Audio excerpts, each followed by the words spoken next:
Today, we're going to be taking a journey down the Silk Road. I want you to imagine for a second that you're on a dock. You are on a dock and there are ships coming in from all around the world. And crate upon crate is stacked on top of each other. And you have to figure out, where was that coffee from that was so good? You know, the word to brand means to sear in. Like, it literally means to burn into. And we want to think about our brands as, are they something that are burning into our memories? Is it something memorable?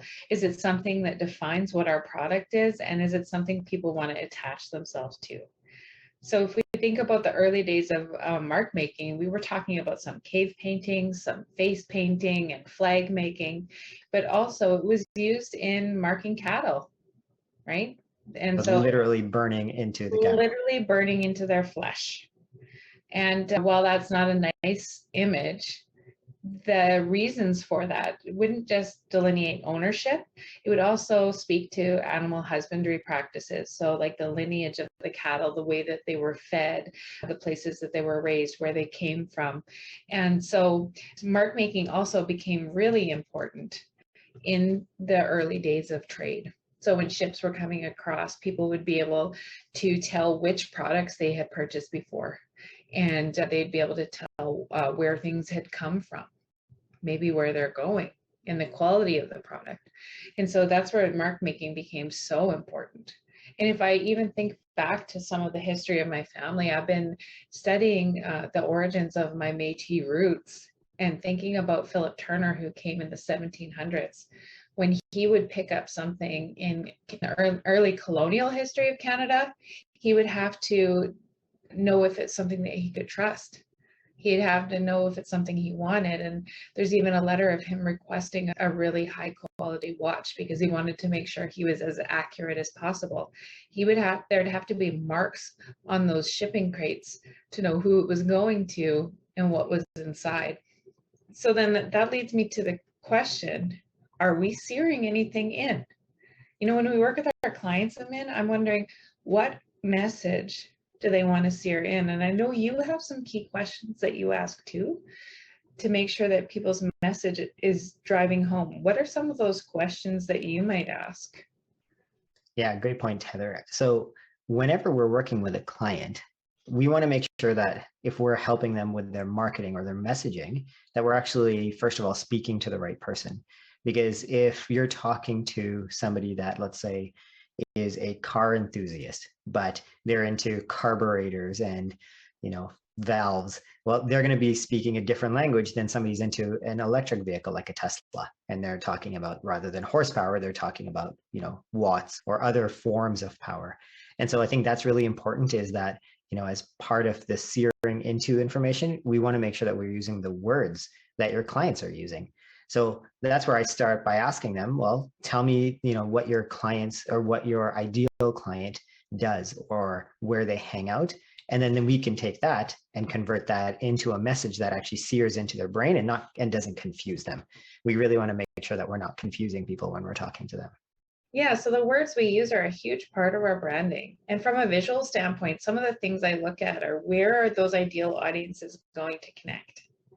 So if it is a more, say, masculine driven product, I might take a look at some of the feeling that's created by sports teams. And I might try to integrate that visually into a brand. Or if I have something that feels a little bit more corporate and maybe even more government focused, I might actually implement some colors from the government that they're trying to tie into. So there are some subtle notes that can happen in the weaving of the creating of the visuals of the brand and the storytelling of the brand. But what we want to do is send some subconscious messages to the brain so people know us, like us, and trust us. One brand that comes to mind right away when you talk about this, and this is something that our kids are very familiar with, is Amazon. When we get an Amazon box, right away they know it because it's got the words Amazon, it's got the little arrow that goes there. And there's a few things I love about this brand, is that, I don't know if you know about this, but the Amazon logo to me looks like a smile, first of all, because of the curve, but the arrow actually points from A to Z. And that's what initially I think was their intention, was that they sell everything on their store from A to Z. and that's the arrow. But it also looks like something being shipped. It looks like there's so many elements to it, but that's great branding. Do you have any examples of branding where, the company may not have done a very, very good job, but it did sear into your mind and you're like, I'm going to avoid that brand at all costs? Avoid that brand at all costs, I'm not sure, but I just kind of want to back up to that Amazon logo, and the simplicity with all of the layers that are in there is what is key. Like it looks so simple, but it sears in because of that simplicity with a lot of thought. We just had somebody approach us for a logo, and they ended up going a different direction, and they have integrated about 10 different visuals into that logo. So really, branding should be the distilling down into the essential nature so that it hits home. So if I think about a brand that I decided that I would want to stay away from, I'm trying to think. That's a hard question. That is a hard question. For me, I think about car brands, like car companies. Often, if you're looking to buy something, well, Ford comes to mind from a long time ago. I think Fords have come a long way, but FORD, fix or repair daily, found on road dead. And when I see that blue circle with the scripted Ford, you sort of think, maybe I should stay away from that. And then, there's car, like I mentioned, Tesla or Honda or Toyota or Mercedes.